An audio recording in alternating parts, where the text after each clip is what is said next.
It's the Andrew Christopher Show. With Andrew Christopher, your host. It's the Andrew Christopher Show. But really we call it the AC Show. Yeah, we really call it the AC Show. Really call it the AC Show. It's the AC Show. It's the AC Show with AC, your host. Check it out. Hello, everybody. Solo this week. Just AC on his own. Usually I would have a guest in here with me, but it's kind of, I'm pushing myself because the solo thing is a lot more awkward. It's harder to get through a full episode just myself talking, and it's something I want to get better at. It's not that I don't have enough friends to find guests to come in or anything like that, because I got tons of people lined up out the door, big names, and just hasn't worked out schedule-wise yet, because of the new baby and stuff. So just figured I'd get this one done today on my own, get some more practice doing it that way. So thanks for joining me. It's been a crazy week, so I'm just doing this one today. It's Sunday. I had a few pretty awesome gigs this weekend. I thought Friday night was like the perfect gig for me. It was a house party and full of Tragically Hip fans and or Dave Matthews Band fans. So it was really cool for me. I got to play all my favorite tunes. Tried some new Dave Matthews ones that I hadn't really done. I left them till the end of the night. Here's the secret. For any of you musicians out there who haven't figured this out yet, if you suck at a song, leave it till the very end of the night, and then everybody's so wasted that they don't even notice if you screw up or if it's not that great, because they've already got that song in their head. They know how it goes. They're singing along. They're barely even paying attention to you. As long as you keep a decent beat going, they'll take care of the rest. So I did this one from Dave's new album, Come Tomorrow. The song's called That Girl Is You, and he sings in this super falsetto all the time, and it's pretty tricky rhythm to play while you sing, but I got through it. One of my wife Jamie's favorite songs.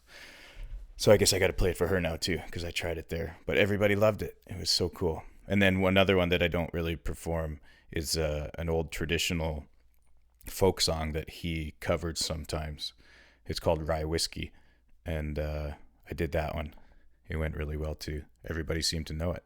I think they were all legit Dave Matthews fans. One lady said she had seen him 49 times, and I know a couple of the other guests who've seen multiple shows of his. So yeah, it was really great. And then the other side of it was the Tragically Hip, and it was actually a guy from Michigan who was there. So this party, there was people from all over the United States. They meet up here for a sales meeting for their company. One of the main guys is based up here, so he hosts everybody from around America, and they come up. So it was an interesting crowd. Obviously had to play some Johnny Cash for some of the Yankee folk. But this Tragically Hip fan from Michigan, he said, he grew up with them since they came out day one, and he would go to Toronto to see shows where they would be selling out, pretty good sized rooms already. And then he said they would come down to around Detroit, Michigan, and he said there'd be like 75, 100 people in the bar. And he was just blown away somehow that music just couldn't cross the border, which is a complete loss for the USA. But I guess there are a few fans. So this American Tragically Hip fan, he said, yeah, everybody down here, we're all big Dave Matthews fans. I'm trying to turn them on to the Tragically Hip. So he got me to play a bunch of the songs. And the other half of the party was Canadians, and so they were so into it and singing and dancing along. It was a really good experience. I had a blast. That was Friday night at a kick-ass house party out here. And then last night, Saturday, it was out in North Van, another backyard party, which it was great as well.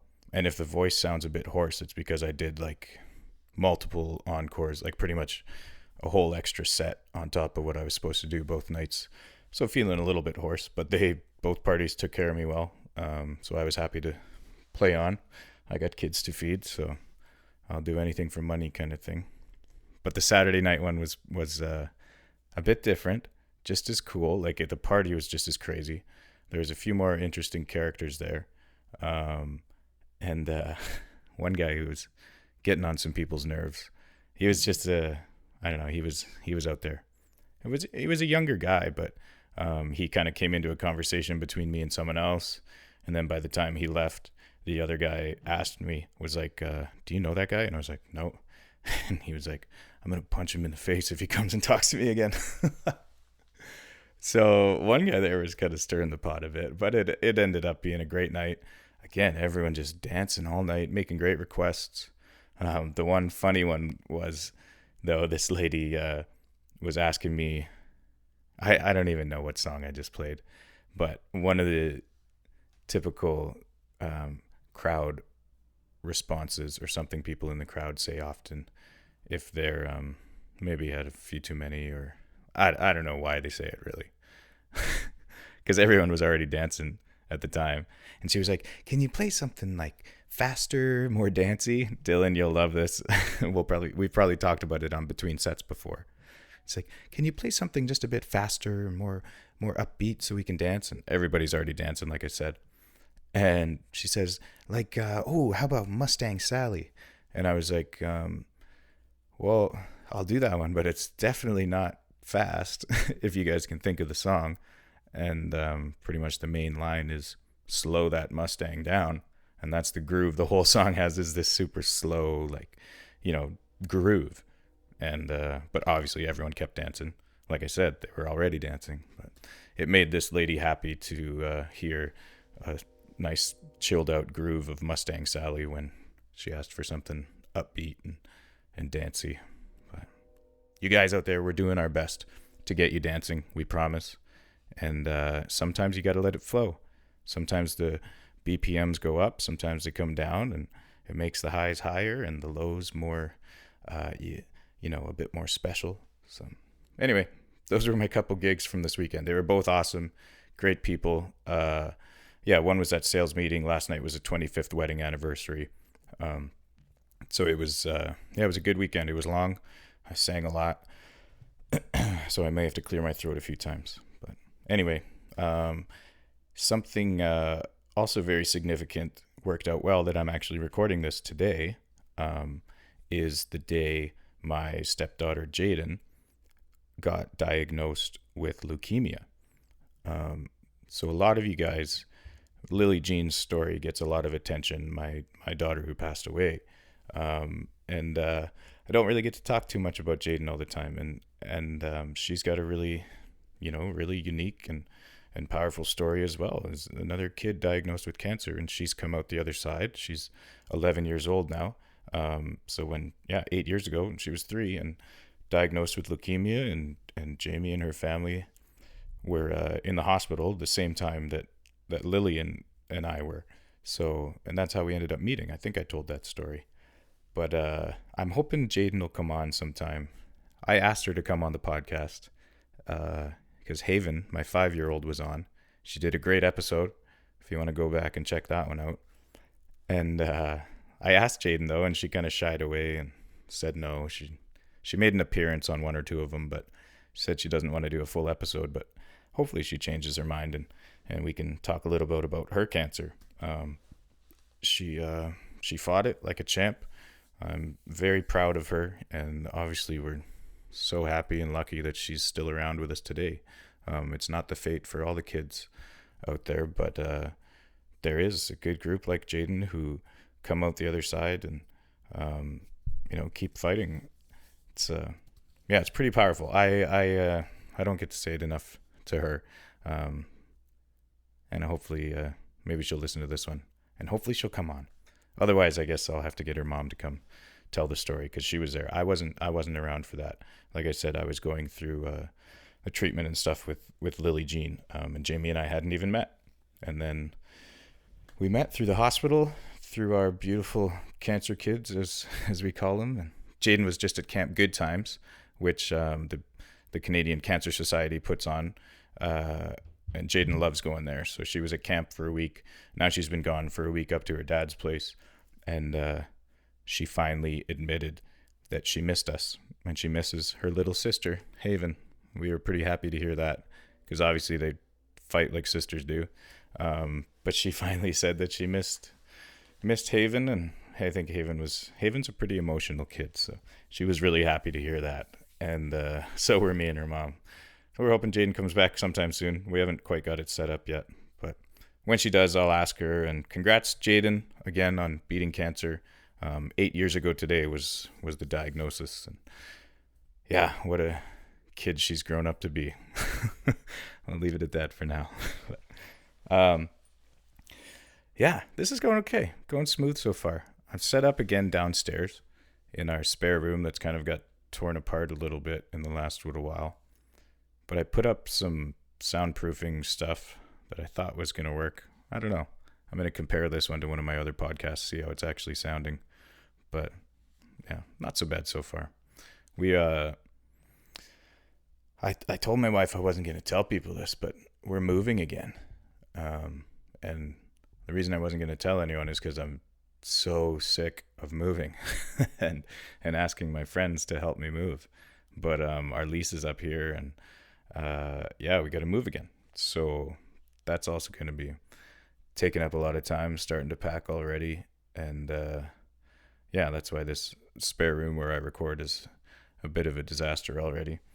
Yeah, so friends, I might be bugging you to help me move again. I was thinking about maybe getting movers, but I haven't looked into how much it costs yet. So we'll see about that. I feel bad, guys. I do. You know, it's always an okay time. You get a good workout, get some pizza, get some beer. You know, I'll set up the ping pong table. I've got lots to offer. I'll sing you guys some songs. So let me know if you want to help me move. I got my golf tournament coming up too. So I feel like I'm listing off all these reasons why I was a bit underprepared today. And golf tournament coming up. Like I said, a couple crazy gigs. Now we're moving again. Got the new baby, you know, all these things. Golf tournament coming up. So I do a golf tournament in honor of Lily Jean to raise money for the BC Children's Hospital. And that's coming together nicely. I put quite a bit of work into it last week. Started getting some really cool prizes and getting lots of sponsorships. It's coming together nicely. Pretty much the teams, like I'm pretty happy with the number of teams I have already. There is room for more if anybody's interested. You can find it on Facebook. Love for Lily, FORE.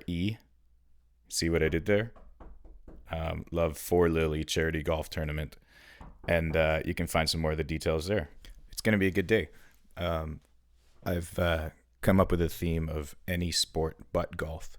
I still have to run this by Jared at the golf course, but I think it'll be cool. It's nothing.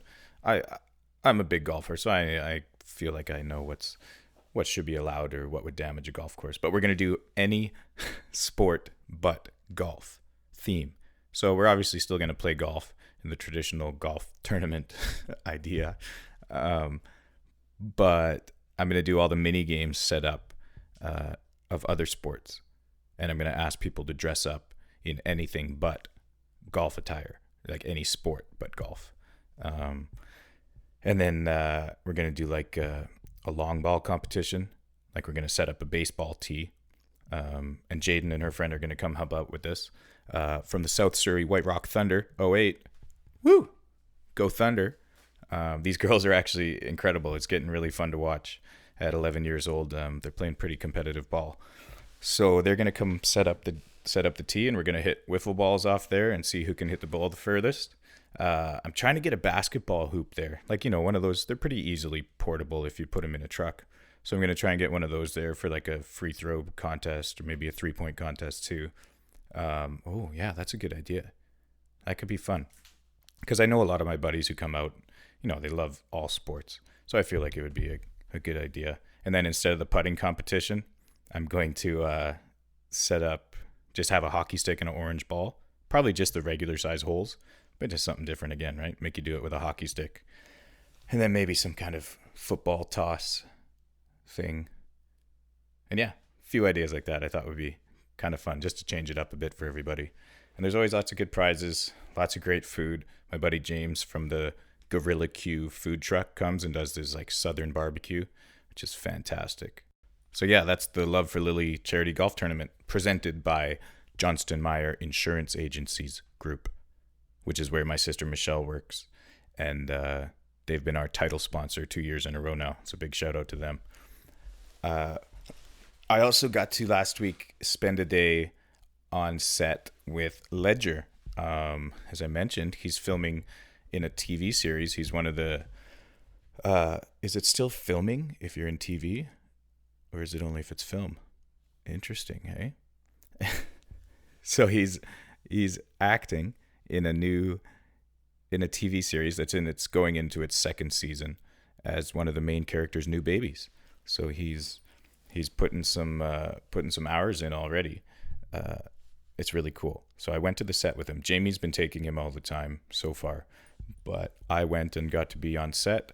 So we start off in his little trailer, and then they bring you over to where they're doing the filming, and yeah, you kind of hang out in this tent, and then when they're ready for you, one guy comes and walks you into where all the actors are. They're all set up, ready, just waiting for the baby to be placed in their arms.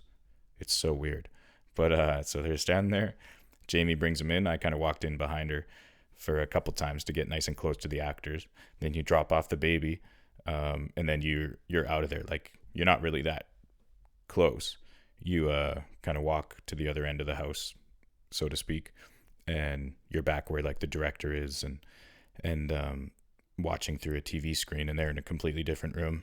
And then the actor or the director has to yell really loudly, "Rolling!" or whatever. And then this like siren goes off and the lights are flashing, so you know not to move, and everybody freezes and the actors are doing their thing. But it's tough. Like, watching it, you can see they're squirming with this baby in their arms who's, probably not sleeping if they want him to sleep, and probably sleeping when they want him awake. And so they're kind of fighting with the baby and trying to say their lines and stuff. And cut! The director has to yell, "Switch the baby," or "Rest the baby," or something. And then you kind of feel bad. But he's been doing pretty good. Like, I saw him, like the first scene that I saw him in, he nailed it. It was really cool. And so hopefully you'll get to see some of him. I can't disclose which show it is. Maybe I've already said too much, and I'm going to get him fired. But I'm assuming nobody listens to this that works on that TV show. So we should be fine. But yeah, it was a really cool experience to go there. I missed all the good food. Jamie keeps bragging about how awesome the food is when she gets to go on set. They get the breakfast catered and the lunch catered, and then sometimes dinner. I'm not sure how that works. But the day I went there, we were there just after lunch, and they didn't really bring in a dinner. They brought a hot snack, which was pretty good, but I missed all the other stuff. But they still had this tent set up with like crazy snacks, like every kind of candy and all these different pastries and stuff, and lots of fruit and veggies. So you could still eat pretty much any time of the day. I just didn't get to experience the like full spread buffets that they had, that my wife keeps bragging about. So yeah, hopefully he keeps getting to do this work, and he grows into like a toddler role, and then like, a little kid's role and a preteen role, and he just acts through this TV series for the next 20 years. And then I'm set for life. I can stop working and just live off his dough. So that'd be good. That's why we all have kids, right? So they can take care of us as we get older. Anyway, it was a really cool experience. I loved doing that. So now we're at a lot of people's favorite time in the podcast. It is family time. Family time. Ooh, ooh, ooh. It's family time. It's family time. That's right. Yeah. It's family time. And we're talking laundry. What about laundry?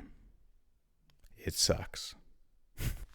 and I've come to realize that I just don't have the built-in laundry instincts that some humans do. Because I feel like it's this secret thing. There's all these secret rules that they don't make any sense. They're just like built into some people in their DNA, and I do not have it. I do my best. I do a lot of the laundry around here, and then I'd get in trouble for doing it wrong.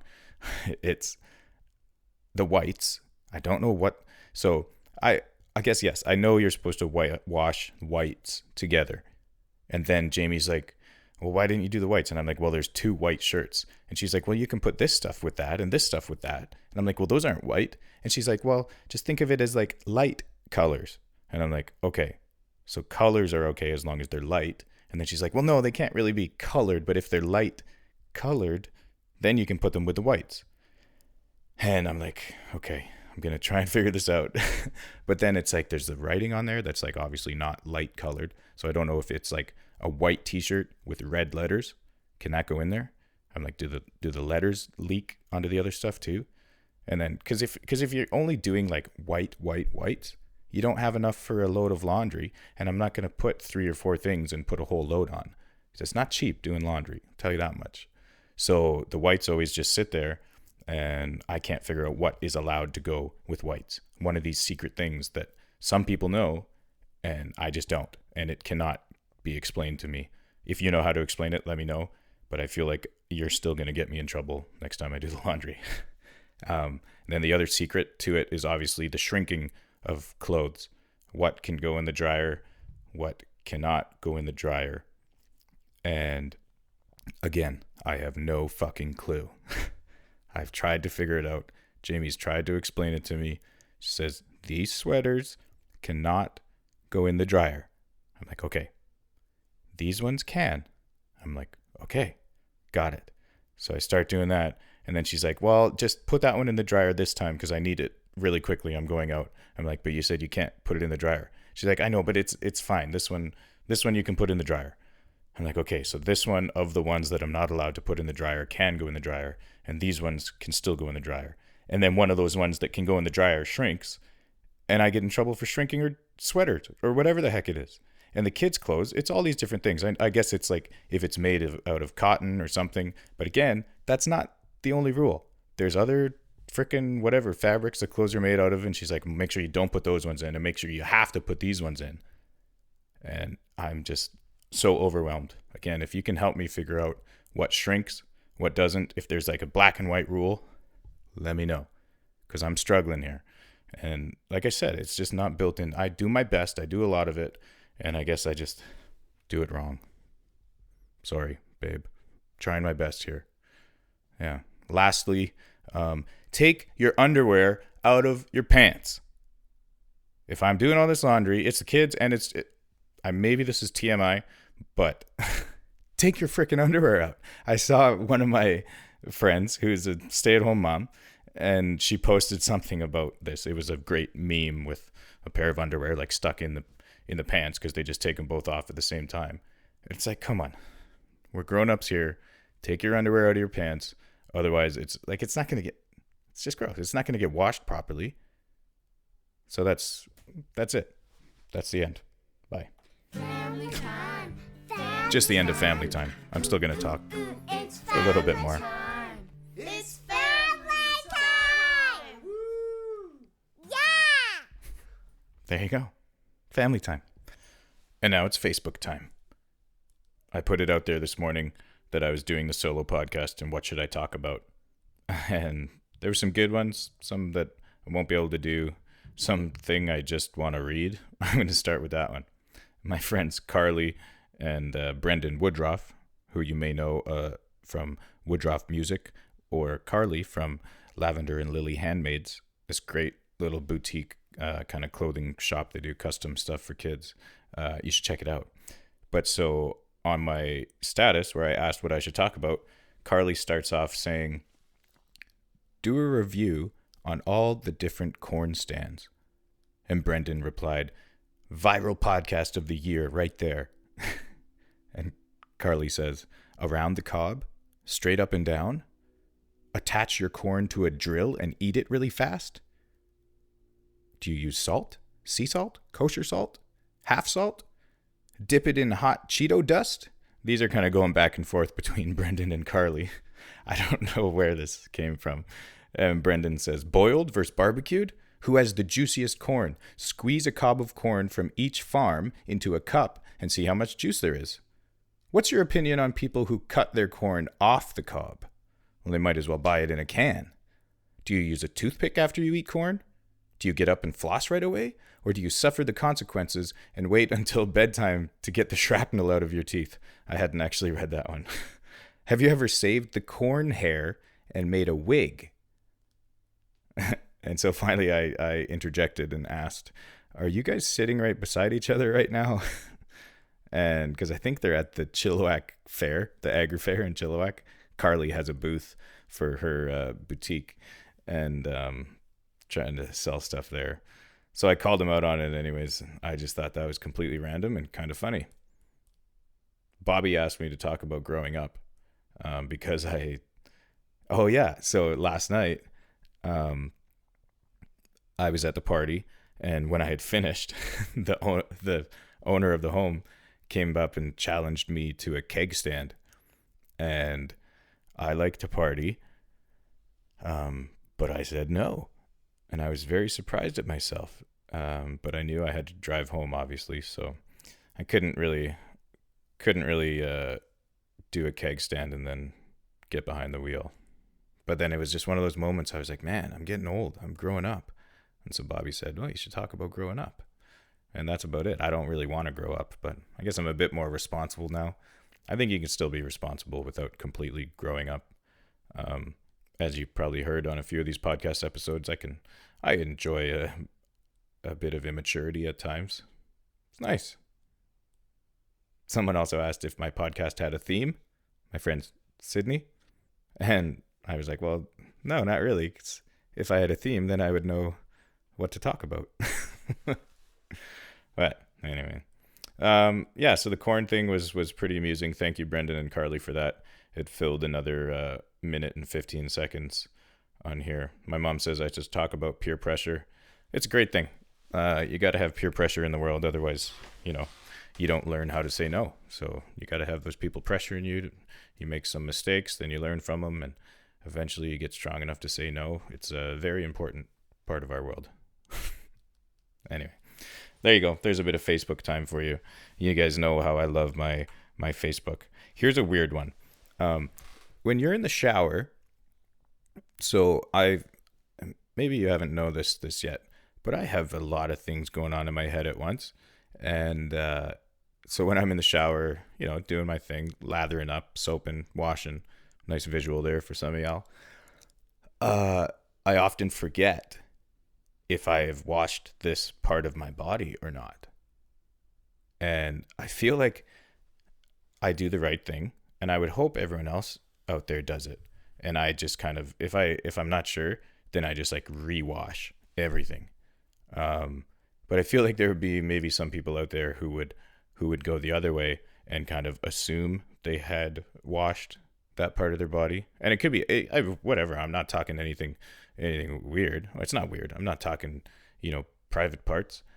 Even it just could be your armpits or your kneecaps or whatever. But if you haven't washed that part, do you go back and rewash, or do you just kind of be like, it's fine. It's getting showered on anyways, and it cleans up? Some random thought that I had. Also, another one. I'm wondering, because it doesn't really say how many like rolls or wipes of deodorant are acceptable to put on. And then I started thinking about it more. And like when I was younger, I feel like I would be up like 6, 7, 8 swipes of the deodorant under my arms. And as I've gotten older, I feel like that number keeps coming down and down. And I hope you guys aren't noticing. And if you are, then there's a problem. But now I'm like 2, like up and down, or maybe 3, up, down, up. And then, I'm done. I don't want to waste that. It's not cheap, right? I got kids to feed, like I said. So that was another completely random thought I had come up that I thought I would share with you guys. So I hope you appreciate that. Gonna have some pretty cool episodes coming up, I think, actually. Out of that Facebook conversation, I had a great idea to do like tribute podcasts where I talk about some of my favorite artists, and I run through like 10 of their songs and just do like little acoustic versions and sing them for you guys. Of like, Garth Brooks would definitely be one of them. And maybe the Tragically Hip or Dave Matthews, and kind of run through and do little acoustic clips and talk about what I love about the songs. So I think I'm going to try and do some of those, but I got to time it right when I actually have a voice. So that'll be awesome. I'm also going to have my buddy Chad Blackie come in here. He's another musician from around Chilliwack who wants to come share a bit of his story, because we probably have a lot in common. But he also has been coming out the other side of addiction, and he wants to talk about, performing now that he's sober and how different it is from performing not sober, I guess. So that could be a really interesting one. I have an old friend from back in university, and actually we probably weren't really friends. She was on the basketball team. I tried out for basketball, didn't make it, and so I played golf. But she was an incredible basketball player, and she actually had brain cancer. I'm not sure if it was the same as Lily's or different, but so I want to have her on, and she's been dealing with it for quite some time now too. Lots of ups and downs, and I really want to talk to her about her journey, and just how she's doing. So I sent her a message, hoping to get her in here. Maybe my mom. I feel like my mom should come on the podcast. Mom, do you want to? Let me know. I feel like maybe you'll have some good stories. Maybe you'd sing us a song or something. I'd like to talk to you. My mom just got back from a great trip to Ireland and England, so we could talk about how she was partying out there, getting blasted on Guinness. It looked so good. I would follow her pictures on Facebook every night. She would post like 45 a day. So I would just lay in bed and flick through them. And I really wish I was out there. One of my cousins got married, and it looked like such a good trip. I can't wait to get back there. It's been too long. I feel like it's just a really good place for me, because everybody just goes to the pub and hangs out, and yeah, it seems just like such a simple way of life. They go to work, they go to the pub, they watch cricket. I love cricket. We don't get to see enough, and I was stoked. I saw cricket on TV the other day. For those of you who don't know, cricket's kind of like baseball, but not really. It's a sport with a bat and a ball, and it's pretty cool. I enjoy watching it, and I want to play, though.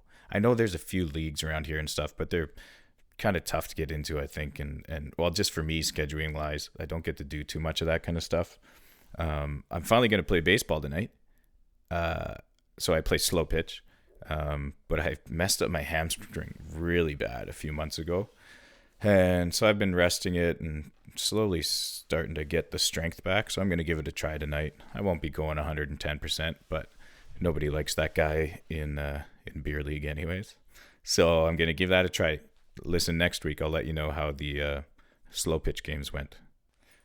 Speaking of slow pitch, shout out to my old team, the bus drivers, who are off to nationals right now. Haven't played with those guys in a little while, but back in the day, we were the kings, in the glory days. But the team's changed over quite a bit, actually, in the past few years. But we won a national championship when I was on the team, and I actually pitched in the championship winning game. It was pretty intense. Maybe I'll get one of my bus driver buddies on the podcast to talk about that. One of the guys who is still playing is my buddy Juggy, and his wife was at the party on Friday night because she works with this company in some way. And so shout out Nicole. She said she's a big fan of the podcast, and I don't have many of those yet, so I really appreciated that. It was really nice catching up with her, and she said Tom, Jughead, we call him because he kind of looks like the Archie comic guy. They say they were heading out at 3 a.m. to start the trip out to nationals. I don't have an update yet on how they're doing, but maybe I'll get that for you next week as well. Yeah. So any other super fans, let me know. I'll give you a shout out if you're a fan of the podcast. I would like to say thank you, and I do appreciate all you guys who are tuning in so far. I'm enjoying it. I always say, now that I've cut out those videos, I'm enjoying it a lot more. I'm a lot more comfortable. I think the guests have been more comfortable as well, not having to worry about being on camera. So yeah, hopefully you guys are still into it and not too worried about the video aspect. And like I said, I don't need you staring at me for for an hour every week on YouTube. If you listen, that's great. I appreciate it. Once again, if you want any more information on the golf tournament, or if you can help me out with prizes, or if you want to be a sponsor, if you want to come play, just send me a message. I'm easy to find. Check out Love for Lily Charity Golf Tournament on Facebook. All the info's there. And yeah, you guys, thanks for listening. Any suggestions, send them my way. Any feedback, honestly, I'm happy to take it. You don't have to be a dick if you don't like the show, but yeah, send me some feedback. I'd be happy to listen to you guys, and any ideas, things you might want me to talk about for my next solo podcast, I will take those into consideration, because this is tough. What am I at, 35 minutes now? And I'm tapped. I can't talk on my own anymore. I need somebody in here. So next week I'll have a guest in here, and we'll get back to that. But thanks for tuning in. This has been the AC Show. Chicka! It's the Andrew Christopher Show. With Andrew Christopher, your host. It's the Andrew Christopher Show. But really we call it the AC Show. Yeah, we really call it the AC Show. Really call it the AC Show. It's the AC Show. It's the AC Show with AC, your host. Check it out.